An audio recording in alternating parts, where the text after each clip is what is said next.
Hi there. I'm Rose, and today on Rose-Colored Movies, I'm going into what I think the inspirations were for Harry Potter and the Chamber of Secrets. Historically, J.K. Rowling has been very reticent about her sources, but I think I can shed some light on what books she used and in many cases borrowed from. I came on this more or less by accident, while doing a book versus movie for The Sword and the Stone by T.H. White. The book had a lot of parallels to Harry Potter, so I looked into other T.H. White books and found other parallels too. When I was reading these, I happened to run into an old Bruce Coville book, Jeremy Thatcher Dragon Hatcher, and I realized it wasn't just T.H. White.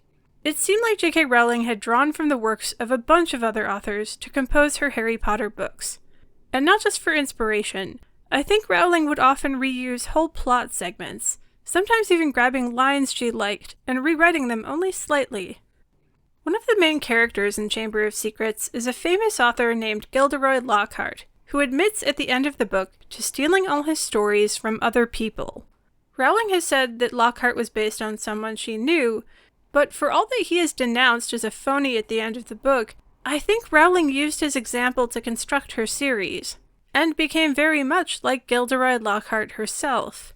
It's my goal in this series to show how I think it was done. My motivation is mostly academic. I personally find it fascinating to trace the lineage of the Harry Potter books. But there's also an opportunity to point out that Rowling looks like a bit of a hypocrite here in making a villain out of Lockhart, when it seems she herself openly used other people's work. So now I'll go into what I think the origins were for Harry Potter and the Chamber of Secrets. Spoilers, everyone! If you loved Harry Potter and you want to retain your innocence about the book's construction, leave now and don't turn back. Once you see this, you can't unsee it. And I think it changes how you look at her writing. Personally, I didn't have any attachment to the series. I wasn't a kid when I read them, so to me they were just books. But I've seen how other kids incorporated the books into their lives. And to you I have to warn, I'm going to spoil it. But if you want to understand how a writer created a series of books, I think I can show how it was done. So let's continue on. There are 3 authors I think Rowling used over and over again for the Harry Potter books. They were T.H. White, Bruce Coville, and Frank Richards. For my episode on the Sorcerer's Stone, I focused mostly on T.H. White's influence, but for this book, I'll be looking mostly at books by Bruce Coville. Bruce Coville is a prolific author of charming, slightly offbeat children's books. He's probably best known for the books My Teacher is an Alien and Jeremy Thatcher Dragon Hatcher. I read Coville when I was a kid, and I thought his books were great. It was thanks to the fact that I had read them that I recognized their details in Harry Potter. More than any other single author, I think Rowling relied on Bruce Coville. I find Coville's work extensively throughout the Harry Potter series. I think almost every single Harry Potter book has at least one Coville book underpinning it, and some, like Chamber of Secrets, have a couple. Rowling copies Coville with a freedom I've never seen another author use. There's nothing in his books that seems to have been considered off limits. Plot, characters, names, objects. I think Rowling even used the writing itself if she found lines she liked. I suspect the way Rowling wrote her books was to grab scenes from books and then paste them together. The first few books especially seem copy-pasted, with scenes taken more or less whole from other books and then strung together into the Harry Potter narrative. I imagine index cards on a wall with the scenes from the original books laid out in order, and then these scenes rewritten into Harry Potter. However, this means that if you can find the original scenes, it's pretty obvious when they were reused. It also means that the explanation of the sources for Harry Potter has to be done scene by scene. Rowling didn't just copy a book. That would be a lot easier to explain. No, I think she copied scenes from books. Thankfully, she tended to use one author a lot, so following the footprints just meant reading a ton of old Bruce Coville books. I could find most of them from the library, but I'm probably still missing stuff because Coville wrote a lot, and some of it is kind of hard to find now. While all the Harry Potter books seem to contain a few references to Coville, Chamber of Secrets was full of them. There are at least 5 Coville books that I think were used. The Ghost Wore Grey from 1988, 2 of the Camp Haunted Hills series from 1988, How I Survived My Summer Vacation, and Some of My Best Friends Are Monsters, Goblins in the Castle, published in 1992, and The Dragon Slayers, published in 1994. Chamber also contains references to other works, some of which I talked about in Sorcerer's Stone. For Chamber of Secrets, we again see the Greyfriars series by Frank Richards, as well as The Worst Witch by Jill Murphy, and The Witch Family by Eleanor Estes. We also see The Sword and the Stone by T.H. White. New to Chamber, I think, is The House with a Clock in Its Walls by John Bellairs, Chitty Chitty Bang Bang by Ian Fleming, and the movie Troll, directed by John Carl Buechler, which famously, or maybe infamously, had a character named Harry Potter. So now, I'll do like I did for Sorcerer's Stone, and go through Chamber of Secrets scene by scene, explaining where I think the inspiration for each scene came from. Starting with Dobby showing up at the Dursleys to warn Harry Potter about trouble at Hogwarts, and telling Harry not to go back to school. For this, we're going back to the Magnet Number 9, The Nabob's Diamond by Frank Richards from 1908. The Greyfriars series was a weekly story paper published in the boys' periodical The Magnet from 1908 until 1940, and then reprinted in book form in the 70s. By far, Richards' most famous character was Billy Bunter, a fat troublemaker who featured as a side character in most of his stories. Most British people still recognize the name Billy Bunter, even if they don't know the source. However, the main character at Greyfriars was a fellow named Harry Wharton. The Harry Potter books parallel several of Harry's exploits at Greyfriars. For Sorcerer's Stone, I've already talked about the Nabob's Diamond, where a gypsy is intent on stealing a large diamond from the school of Greyfriars. For Chamber, I'm referencing the exact same episode just earlier in the story. The beginning of the story has Harry Wharton and friends going out for a walk into town, where they meet up with an old gypsy woman who offers to tell their fortunes for a coin. When Harry gets his fortune told, the old gypsy warns him of impending danger, saying to him, "Young lad, you are brave and generous, but beware! The danger I speak of is near, very near. I cannot tell you more, but for safety's sake, return to the school you come from, and do not stir beyond its walls again." Harry and friends ignore the warning until they hear that Melchior and Baronegro, gypsies they put away, have escaped from prison and will likely be seeking revenge. The boys realize that the old gypsy woman, Nadesha, must know the convicts and was trying to warn them. The boys don't heed the warning, of course, and run into the convicts later. Now, I think Nadesha, the gypsy, became Dobby. Like Dobby, Nadesha warns Harry, despite it being against the gypsy way to turn on her own kind. Then Dobby tries to make his point with Harry by being a pain with the Dursleys. Dobby is a house elf, otherwise known as a brownie in folklore. In the old stories, they were mostly unseen fae creatures who lived in old houses and helped out with chores in the middle of the night, or sometimes played pranks. For house elves, we go to the book Goblins in the Castle by Bruce Coville. I think Rowling uses Goblins in the Castle as the foundation for the plot of Chamber of Secrets, and that begins with the house elves themselves. Bruce Coville's goblins were part brownie in their description. Coville says that, quote, "When a goblin attached itself to a house, it would care for it. Though it would often work minor mischief, it always did more good than harm." This more or less conflates the goblin and the brownie, which before had been two different creatures. Dobby's mischief is that of the brownie. The book follows William, a young orphan who grows up in a huge old castle with a few other people. William enjoys finding all the secret passages in the castle, and one day he finds one that leads down to an endless stairway, down 500 steps below the lowest dungeons of the castle to a cave. Down at the bottom, he meets and befriends Igor, a teddy bear-carrying humpback who has cared for the place for hundreds of years. The description, of course, is very close to the description of the location of Chamber of Secrets, which is said to be beneath the lowest dungeons of Hogwarts. And unlike the Chamber of Secrets, this one has stairs. Then Harry is blamed for Dobby's tricks and is locked in his room. He's rescued by Ron and his brothers in a flying car.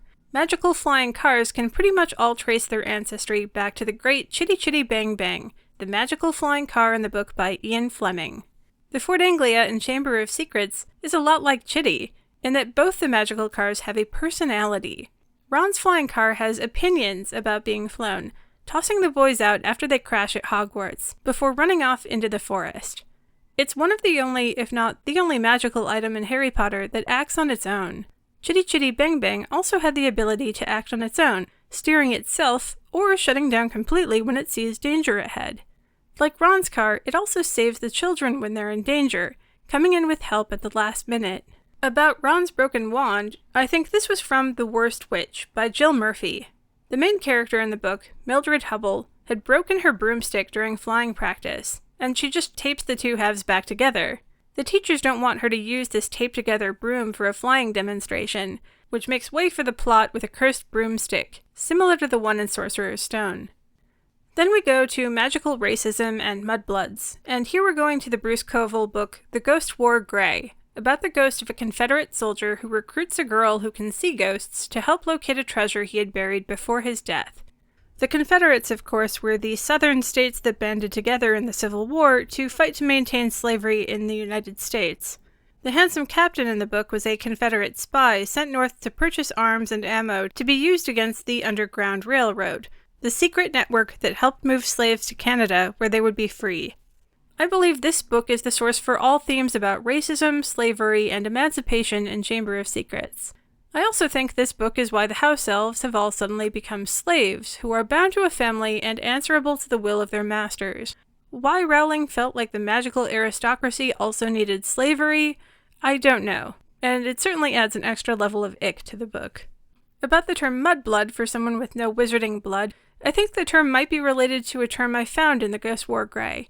There, a character is describing her ancestry, and she says she is 1/4 black, or a quadroon, as they would have called it in the 1800s, which was certainly enough to make her a slave at the time. This term was new to me, and honestly just makes me think of doubloons when I hear it, but it was and is a serious insult. Harry then ends up finding the diary of Tom Riddle. The main character of Bruce Coville's ghost-related books, Nina Tenlevin, can see ghosts, and she tries to help them with their problems.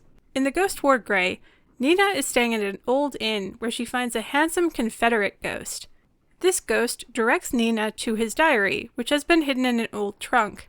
The diary is the key to uncovering the location of a treasure that he had buried at the inn before his death. So here you have a handsome ghost who had been a slaveholder and the devoted enemy of those who would help slaves escape to freedom, working with a girl through his old diary. This is precisely what Tom Riddle does to Ginny. Riddle is a handsome but extremely racist ghost who spouts about bad blood in the wizarding community. I think this is just backfill for racism and slavery, and Ginny talks to him through his diary. Nina also gets a glimpse of the past from the ghost while they're dancing together, and she briefly sees a ballroom from the past, like Harry Potter getting a glimpse of the past from Tom Riddle. For the writing on the wall, I actually think this is a reference to Bruce Coville's short story, Duffy's Jacket. A bunch of kids are staying at an old hunting lodge in the woods in this story, and scrawled on the wall of one of their bedrooms are the words, "Beware the Sentinel." When the kids go out to the woods for a walk, they hear something following them. And I honestly don't want to give away the ending because it's great, but I think this is similar to the message scrawled in Chamber of Secrets. Enemies of the air, beware. In both cases, they're huge warnings written broadly on the wall and feature the word, beware. Then, to the opening of the Chamber of Secrets, we go to the plot for goblins in the castle. William has been hearing voices at night and feels restless. On the night of Halloween, the voices are loud and insistent, calling William by name and telling him to open the door. William is overwhelmed by a power which takes him over and moves him to the forbidden door of the North Tower. The North Tower has always been mysteriously shut and shrouded with mist. The voice urges him to open the door, and he tries to resist, but he can't, and his touch opens the door, releasing the magical beings that had been trapped inside. William doesn't know what he might have released, nor does anyone else in the castle. Now, the scene in Harry Potter is almost exactly the same.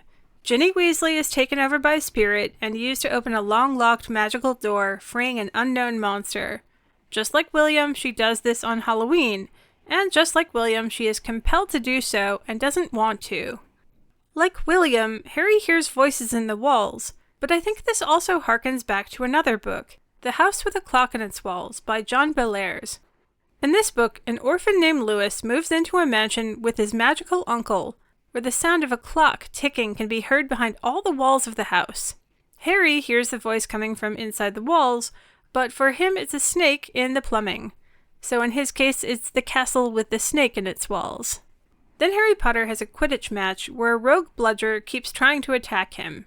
When I was rereading the Nabob's Diamond to prep this episode, I had a funny thought. I wondered if this scene, and maybe all of Quidditch, was based on Harry Wharton's diamond. Harry and his friends run into the escaped gypsies in the forest, and they end up in a big swinging fight with the gypsies, who try to steal Harry's diamond. The boys are swinging cudgels at the gypsies, and everyone is fighting everyone. It came to me that the golden snitch was kind of like the diamond in this game of keep away. Whoever ends up with the diamond wins. At any rate, after the boys have beaten the gypsies and taken back the diamond, the gypsies run off, and Nadesha, the old gypsy woman, comes back into the clearing looking for them. She meets up with the boys, and they ask her why she is still helping the gypsies, Melchior and Baronegro. She tells them it is the way of the gypsies to protect their own. I think this ties to Dobby visiting Harry in the infirmary after the Quidditch match. Harry asks why Dobby is trying to warn him, when Dobby is beholden to another family. I think Dobby is mirroring Nadesha, where she warns them despite it being traitorous for her to go against her own people, however evil. As for Dobby's answer that Harry Potter defending Lord Voldemort brought a new dawn for the house elves, I think this is a version of what the goblins say about William in Goblins in the Castle. The creatures William had released from the tower had been goblins a wizard had unfairly imprisoned, and they were understandably grateful to William for their freedom. Chamber of Secrets tried to wedge Harry into this role of savior, but it always felt a tad unearned. Then we go to the dueling club at Hogwarts. The concept of wizard duels, I think, came from The Sword in the Stone, where Merlin fights a duel with Madame Mim, and it is explained to us that duels were the accepted form for wizards of the dark and the light to resolve disputes. Such a duel always began with the wizards bowing to each other, and then they were allowed to transform into the beast of their choice. Then, for the Polyjuice Potion, we go to Some of My Best Friends Are Monsters, the second Camp Haunted Hills book by Bruce Coville.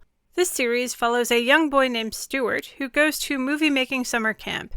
The camp is run by a Steven Spielberg kind of director, and is for kids who want to learn how to make movies. Stuart joins the class that specializes in special effects. The camp itself is so full of crazy special effects that Stuart at first thinks a ghost talking to him is just another special effect, and that he's being pranked by a camp counselor, until he realizes the ghost is real and only he can see the ghost. He first meets the ghost, Robert, out by the latrine, and I think Robert turned into both Peeves and Moaning Myrtle.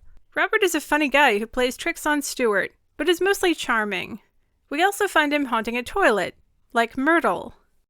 There are also a few plot points from the Camp Haunted Hills books that I think were used. The kids come into camp on a bus, which suddenly veers off the mountain road, only to start flying across the gorge. The kids are terrified until they realize it's just a special effect, but it's worth mentioning that the kids get into camp on a flying bus. And later, Robert the Ghost decides to make some trouble, and conjures a glowing potion that he calls Jekyll Juice, which turns the kids into werewolves. I think this became the Polyjuice Potion, even retaining the name Juice. Hermione accidentally adds cat hair to hers, and turns into essentially a werecat. The description of the kids' transformation in Coville's book and Hermione's in Chamber of Secrets is nearly identical. With Hermione, it says, "Her face was covered in black fur. Her eyes had turned yellow, and there were long pointed ears poking through her hair." Coville's was, "By now his face was almost entirely covered with fur. His ears were pointier than Mr. Spock's. His twitching lips revealed a pair of fangs that would have looked good on Ralph the Wonder Wolf." Stuart also has a nemesis named Lucius, who's rich and hates Stuart for an unspecified reason. This gets me to a point about the Camp Haunted Hills books. The writing style in the Harry Potter books is a bang-on replica of the writing style in the Camp Haunted Hills books. If you want books that really, truly remind me of Harry Potter, these are them. Lucius is a good example. He's a sneering, insulting rich kid who insults Stuart at every opportunity. It isn't just that Draco is a replica of Lucius. It's that everything about Draco is a replica of Lucius. The fact that Rowling then named Draco's father Lucius just sealed the deal for me. This is the signature for authenticity on the copy. I've noticed that Rowling tends to reuse names from books she used. She does it so much I've come to use it as a sign that I'm on the right track. When Harry goes out to ask Hagrid about the Chamber of Secrets, we go back to goblins in the castle. After William releases the trapped goblins, he finds out that they're holding a serious grudge after being locked up for so long. He and his friend Igor set off to talk to an old and powerful witch, known locally as Granny Pinchbottom. On the way, goblins swarm and attack, and Igor is taken by the goblins, leaving William to go to the witch on his own. Here, Hagrid is stepping into the role of Igor, and is arrested by the Ministry of Magic just as Harry is trying to ask about the Chamber of Secrets. Like Igor, Hagrid is carried off right in front of Harry. The goblins had been intent on capturing Igor because they blame him for their imprisonment. He had invited them to the castle, even though Igor himself had essentially nothing to do with their capture. I think this became Hagrid being blamed for the opening of the Chamber of Secrets. Just as goblins use Igor as a scapegoat, Hogwarts used Hagrid. And since Hagrid is stepping in for Igor, the spider Aragog is filling in for the witch, Granny Pinchbottom. The witch explains that the goblins have been a source of joy for the town, and locking them away had deprived the town of its vitality and its magic, until the town itself had dwindled. She thanks William for releasing them, but tells him that their desire for vengeance will need to be checked, and that William must go to the Goblin King, and affix a collar on his neck, because the king has lost his head. She gives William 3 things: an amulet that glows in the dark, a golden collar for the Goblin King, and an invisibility cloak. And holy cow, I found the invisibility cloak. This had been driving me nuts because Rowling is not exactly creative with her props, and if it exists in her book, it almost certainly originated somewhere else. In my readings, I had found an invisibility belt, an invisibility ring, and an invisibility spell, but here finally was a cloak that is used exactly like Harry's. William even uses it to sneak around with a second person hidden underneath when they're inside the goblin's castle. The witch also gives William a magical map to the Goblin Kingdom of Nilbog. This map continually updates William's current location, which is always marked with a "You are here" on the bottom. This is a magical map, and it adjusts as William travels, which seems very much the precursor to the Marauders map. And then there are spiders. Here we're jumping to the book The Dragon Slayers from 1994. This book has a runaway princess in hiding who has gone off to battle a mighty dragon who is wreaking havoc on her kingdom. The princess, who is dressed as a boy, is going through the forest when she comes on a bear that's trapped in a huge spider web. A humongous spider comes up on her, saying that it now has supper and dessert. She manages to kill the spider and frees the bear. I think Dragon Slayers was also the source of Gilderoy as coward. The book had 3 knights who were called on to slay the dragon, and they all wimped out the second they were asked to do anything real. Gilderoy is very similar to these knights. Then we get to the Chamber of Secrets itself, and here we encounter an absolutely epic number of endings from different books. One of the reasons the end of Harry Potter and the Chamber of Secrets is so huge is because it contains the elements of 4 or 5 different book endings. It's the ending of endings. Personally, I think it turns the end into a bit of a narrative mess, but it sure looks cool. There are 3 distinct bad guys taken out in succession, each I think originating from a different book. You've got Gilderoy Lockhart taken out by the Ghost War Grey, followed by the Basilisk with the Dragon Slayers, and Tom Riddle with the House with a Clock on its Walls. So let's go through them in order. Harry Potter figures out the location of the entrance to the Chamber of Secrets.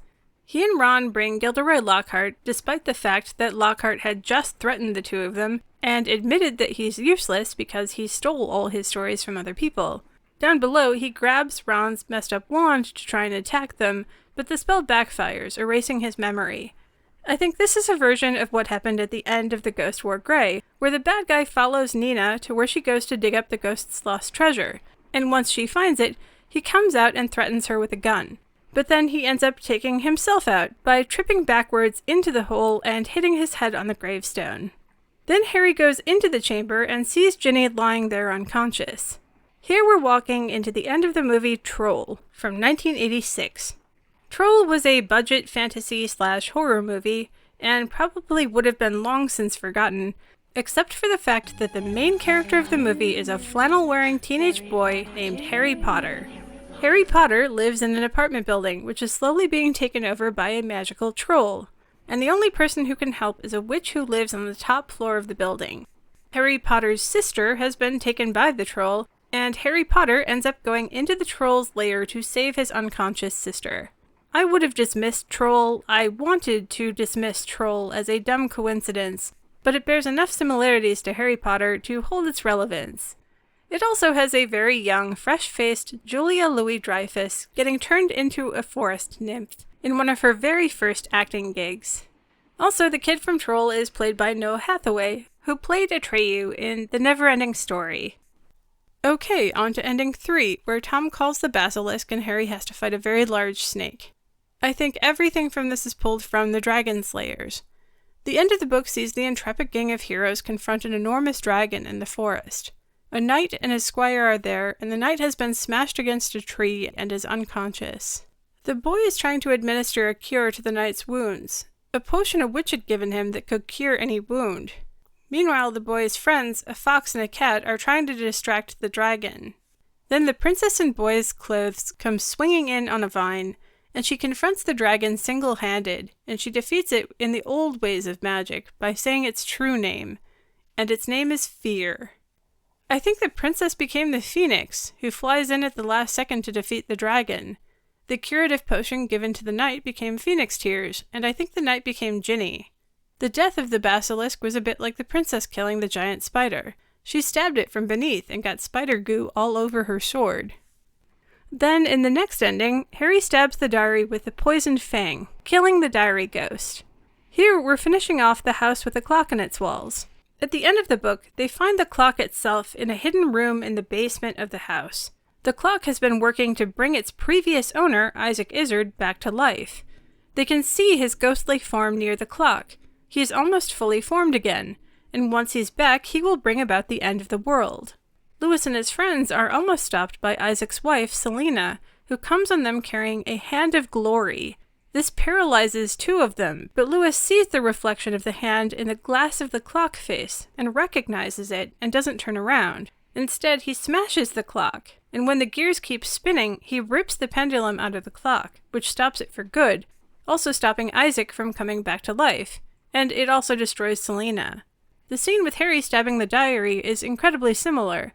There's an evil ghost gradually being brought back to life, who is stopped by the hero manually destroying the object that was bringing him back to life. And in place of the Hand of Glory, which also paralyzes people, you have a basilisk paralyzing its victims. Rowling even mentions the Hand of Glory at the beginning of Chamber of Secrets, when Harry ends up accidentally landing at Borgin & Burke's, the shop for cursed magical objects. Draco sees a Hand of Glory in the shop and wants to buy it, but his father won't let him. Okay, so now all the bad guys have been vanquished, and Harry, Ron, Ginny, and Lockhart need a lift back up to Hogwarts. They are magically lifted back by holding the tail feathers of Fawkes the Phoenix, who has all the magic abilities here. Phoenixes in mythology couldn't cure poison, that was a unicorn thing, and they couldn't lift anything. But I think this description was lifted from the book The Witch Family by Eleanor Estes. The Witch Family is about a little witch, her grandmother witch named Nobby, and her little baby sister witch.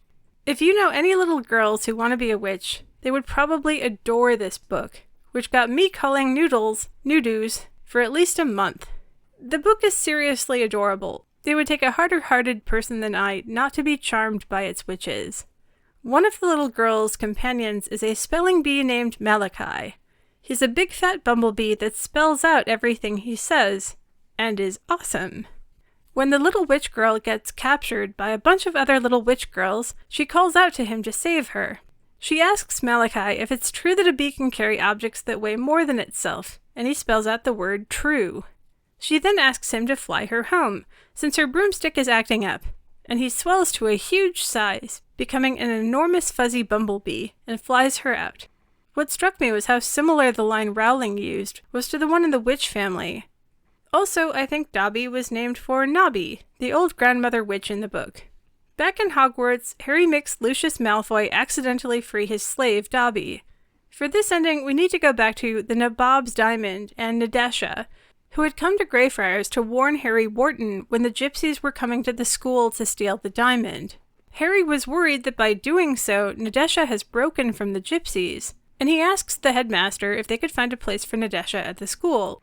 The headmaster agrees, and they give Nadesha a job in the kitchens at Greyfriars.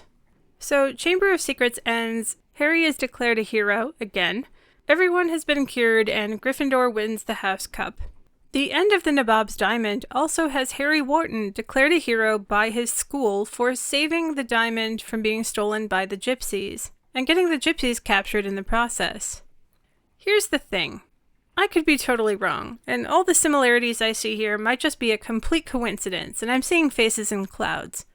I get that this could all be my personal red string room.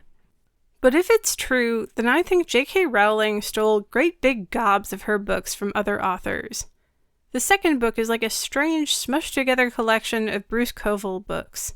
The funny thing is that the plot works better in the original books. The Harry Potter books have these odd edges where the plot doesn't quite meet up. The plot in all the Harry Potter books falls apart like wet paper if you start questioning it. None of it makes any sense. The books rely heavily on the audience not questioning anything ever. Like everything with the Phoenix, for example. That Phoenix is 100% Deus Ex Machina. It's made of a substance my D&D friends used to call plot devicium. The Phoenix kneecaps the monster, delivers a sword, cures poison, and lifts everybody out. And it does this at the exact right time, in the exact right place, deep underground in a hidden chamber. If you go back to the Coville books, though, the plots are always internally consistent. The characters make sense, the plot makes sense, and nobody relies on pure coincidence. Honestly, it's almost a relief to read one of the source books because you get to see what the plot looked like before it was twisted into some absurd, impossible configuration that had to meet up with some other plot. I think Rowling is one of those authors that doesn't have the ability to come up with a plot on her own. I think someone just told her to rip off everything from some other writer, change enough so they can't sue you, and add some glitter. I don't know who the original Lockhart was, but Rowling seems to have taken the idea and run with it. Now, to be fair, there's not necessarily anything wrong with getting inspiration from old books. Goblins in the Castle was itself a much simplified adaptation of the book The Princess and the Goblin by George MacDonald, published in 1872. But copyright is supposed to offer some kind of protection to your work. In principle, it should be very different to copy stuff from an old book out of copyright from the 1800s and from a brand new book fresh from the printer and still in copyright. So I don't get why Rowling would set up Lockhart as a cautionary character in a book where I think she herself seems to have borrowed so much from other writers. It almost seems like boasting, but then there's still a heavy feeling of censure when Lockhart is unveiled as a fraud. It seems like Rowling is criticizing some other writer she knows, while simultaneously following his example. So yeah, I don't get Gilderoy Lockhart. Also, this kind of points to the idea that Rowling is not a particularly nice person. When Rowling came out with her anti-trans rhetoric, it blindsided a lot of her fans. How could the author of books that taught a whole generation about the importance of standing up for the oppressed turn out to be a bigot? Only I think maybe J.K. Rowling was never that nice. That what came out on her Twitter account was the real J.K. Rowling, and some combination of old age, massive wealth, and a platform had brought forth her true beliefs. This project made me drastically rethink J.K. Rowling's personality. If she was willing to take whatever she wanted from other writers and claim it as her own, bashing on minorities suddenly doesn't seem that out of character. This is J.K. Rowling, I'm sorry to say. I do feel bad for the fans who felt betrayed. I think almost as much as the message she was spouting, it was the cognitive dissonance that exploded J.K. Rowling's reputation. There was no middle ground. It went straight from magical creator of Harry Potter to bitter ranting transphobe, with nothing in between. Those who grew up with her books struggled to comprehend what felt like a massive contradiction. We think that the people who write the stories about good people must be good, or else how could they write the stories? But what if she didn't come up with the stories? I find myself thinking that it wouldn't have surprised me a bit to hear that Gilderoy Lockhart was wildly bigoted. Having had no particular attachment to the books, I also had no strong sense of betrayal about the author, and also didn't much care about Rowling's transformation into an almost cartoonish villain. She has become the kind of character she would have written about in one of her books, one who claims the moral high ground while promoting a stance a whole lot of people find objectionable. But I do hope that framing the Harry Potter books in terms of their likely inspiration gives people a way to enlarge their scope on the books. Rowling wasn't working in a vacuum when she composed the series, and if you want to put the books in the context of their sources, you can appreciate them in a new and different way, removed from Rowling's incessant ranting. To look at Chamber in terms of goblins in the castle is to look at it in literary context. Or to put it more simply, a lot of these other writers, like Covell and Murphy, seem a hell of a lot nicer than J.K. Rowling herself, and more approachable. As a parting note, as I said for Sorcerer's Stone, I would encourage people to go read the books I've mentioned. They're great books. Covell and Bellairs are amazing authors. I enjoyed reading all these books, especially The House with the Clock in Its Walls, which was truly awesome. Aside from the curiosity of seeing where Chamber might have come from, they're just plain good books. On to Book 3, Harry Potter and the Prisoner from Azkaban. Thanks for listening, everyone. This is Rose with Rose Colored Movies. New do's. Harry Potter Jr., Harry Potter Jr.